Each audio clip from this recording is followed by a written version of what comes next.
قبر میں مردے کے ساتھ سب سے پہلے کیا ہوتا ہے؟ قبر میں مردہ کیا کیا سن سکتا ہے؟ قبر کے حالات میرے عزیز پلے کر دیا ہے تو جانا مت، چند منٹ سن کے جانا، 5 سے 7 منٹ رک جانا، کیونکہ ایک دن مرنا ہے، آخر موت ہے، کر لو جو کرنا ہے، آخر موت ہے۔ بتانے کا مقصد یہ ہے، اس لیے ہے کہ نہ جانے کون سا میرا بھائی آپ میں سے کون سی میری بہن عمل کر لیں، گناہوں میں ملوث ہے تو آج ہی توبہ کر لیں۔ اس منظر کو ایک بار سننا ضرور میرے عزیز۔ آئیے شروع کرتے ہیں۔ پہلی بار آئے ہو تو جڑ جائیے ہم سے، کیونکہ ہم ہمیشہ اچھے اور سچے ہی پیغام آپ کو دیتے ہیں۔ چلیے شروع کرتے ہیں۔ اس اندھیری قبر میں جب لوگ قبرستان سے آ جاتے ہیں، عجیب و غریب آوازیں مردے کو سنائی دینے لگتی ہیں۔ دفنانے کے بعد تھوڑی دیر بیٹھ جاؤ قبر کے پاس کہ اس تنگ و تاریک کوٹھری میں پہلی بار اس کو ڈالا گیا ہے۔ کون لوگ ہیں؟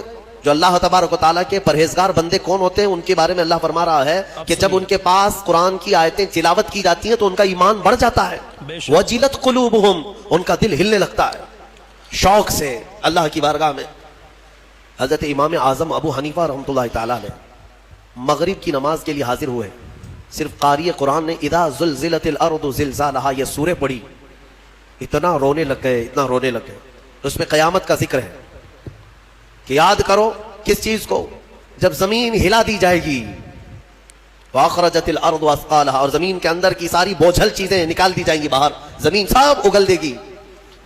اور سورہ قاریعہ میں اللہ نے فرمایا یوم یکون الناس کالفراش، لوگ اس دن پتنگوں کی طرح ہوں گے، اڑ رہے ہوں گے۔ وَتَكُونُ الْجِبَالُ كَالْعِهْنِ، اور پہاڑ روئی کے پھاہے ہوتے ہیں، روئی کے اس طرح پہاڑ جو ہے ہواؤں میں اڑ رہے ہوں گے۔ اللہ، پورے بڑے بڑے پہاڑ روئی کے پھاہے کی طرح اڑ رہے ہوں گے۔ اللہ نے قرآن پاک میں جو قیامت کے تذکرے فرمائے، امام اعظم ابو حنیفہ صرف سورہ زلزال پڑھتے رہ گئے، عشاء کا وقت آیا، عشاء پڑھی، پھر کھڑے ہو گئے، صرف یہی اذا زلزلت الارض زلزالہا اسی میں رہ گئے۔ اتنا روتے کہ ان کی داڑھی سے آنسوؤں کا پانی ٹپ ٹپ ٹپ گرنے لگا مسجد کے اندر۔ آپ کی عمر اس وقت قریب 70 سال کی ہے، قریب 70 سال کی۔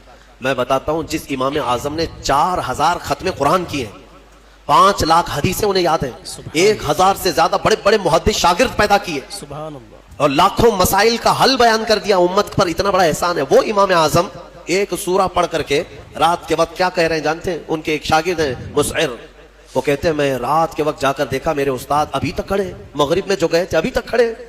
آدھی رات گزر گئی تو وہ دروازہ کھول کر پیچھے کھڑے ہوئے تو امام اعظم ہاتھ پھیلا کر یوں رو رہے تھے اللہ کی بارگاہ میں کہ اے مولا، قیامت کے دن اگر ابو حنیفہ کی بخشش ہو گئی تو تعجب کی بات ہے، ورنہ مجھ جیسا آدمی بخشے جانے کے قابل نہیں۔ امام اعظم کہہ رہے ہیں میری بخشش ہو گئی تو تعجب کی بات ہے، جس نے 4000 ختم قرآن کیے ہوں، اور پھر یوں کہتے ہیں مولا میرے پاس بخشے جانے کے لائق کچھ ہے نہیں سوائے سفید داڑھی کے۔